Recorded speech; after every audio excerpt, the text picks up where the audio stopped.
The next thing we'll talk about is the Fed funds rate. And this is the rate banks charge on loans to other banks made through the Federal Reserve System. So here's how this works. If I write a check for $1,000 to your bank, well, at the end of the day, my bank owes your bank $1,000. And our two banks meet in Kansas City and try to settle up. And if my bank doesn't have enough money in reserves to pay your bank, it then borrows from other banks that are in the room through this Federal Reserve System at the federal funds rate.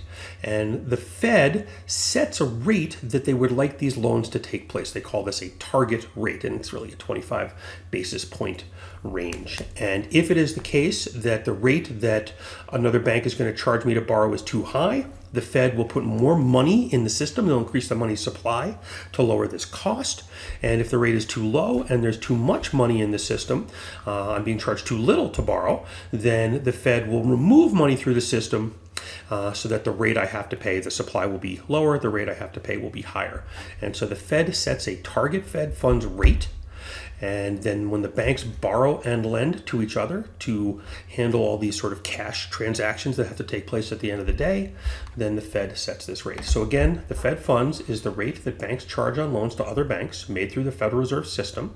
Large banks maintain a minimum balance, which are reserves at the Federal Reserve Bank. Banks with extra money, extra reserves, may lend to banks with shortages. Interest on these loans are at the effective Fed funds rate.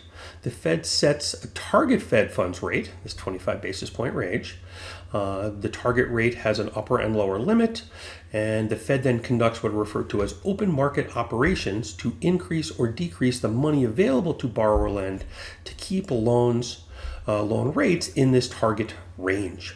And here's a quick chart that we can look at. And here is a link to the Federal Reserve Economic Database, the Fed blog, and they put together a couple of different data series. They put together the effective federal funds rate, which you can see is this blue line, and it seems to bounce within sort of a 25 basis point or 0.25% range. There's something called the Fed funds target rate, which has been discontinued, and now there's an upper and lower bound. And if I just extend this slightly, you can see when we went back into here, the early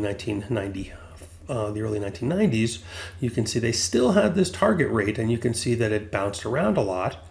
And when this target rate was discontinued and the range started, you can see there's been a fair amount of control on this rate at which banks borrow and lend from each other within this target range.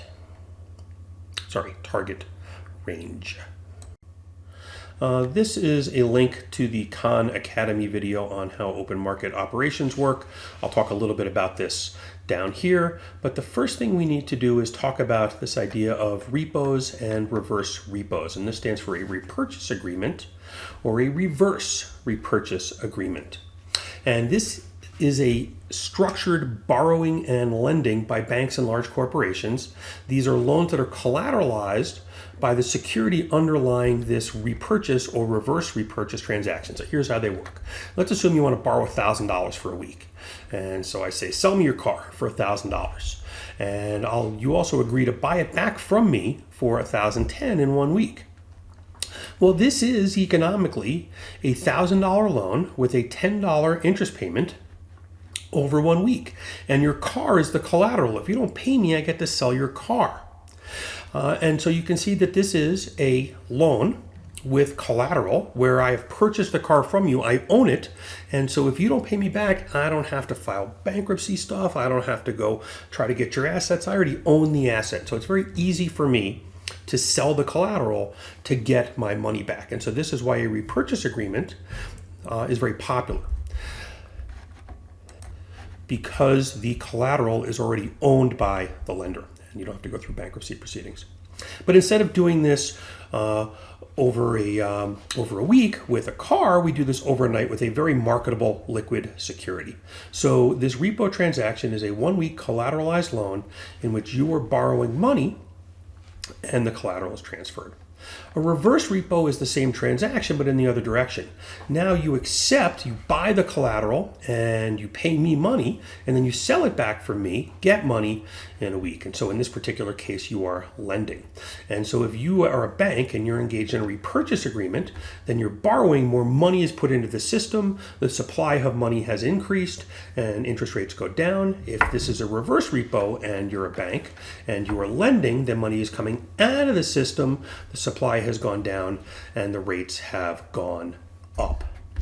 And so repos and reverse repos, this is the main mechanism used in these Federal Reserve open market committee operations to change the money supply and therefore change the price of money or interest rates.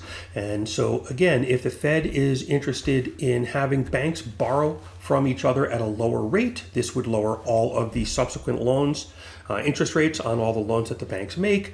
Rates would be lower. Then what the Fed is going to try to do is to get money into the system. It's going to buy things from the bank and then give cash to the bank. It's going to buy securities. If the Fed would like rates to be higher to slow economic activity, then it's going to sell things to the bank. It's going to take money out of the system. That's going to decrease the supply and increase interest rates. So again, repos, the Fed would like to lower the cost of funds for banks through this mechanism. It's also known as easing. And so the Fed essentially buys treasury bills from banks. This is the underlying security for these repos. Remember, they're highly liquid and there's very little default risk, with an agreement that the bank will repurchase it at a higher price. The bank gives up the treasury bills and gets the money. The bank is borrowing money. More money in the system, greater supply, lower price, which are interest rates. And so the Fed induces the bank to sell at the T-bill by offering a higher and higher and higher purchase price. The higher the purchase price on these instruments, the lower the interest rate. And so that's easing. A reverse repo, and again, this is from the perspective of the bank, the Fed would like to increase interest rates, also known as tightening. It's doing so to slow economic activity because it is afraid of inflation. And so the Fed sells T-bills to banks. The Fed agrees to repurchase the T-bills at a higher price. The bank gives up cash, gets the T-bills. The bank is lending. So this money is lent to the Fed. It's no longer in the banking system because the Fed is sort of a separate entity. Less money in the system lowers the supply, and you have a higher price of money. This increases interest rates. And the Fed induces banks to buy the T-bill by offering it at a lower and lower price. Lower price creates a higher interest rate.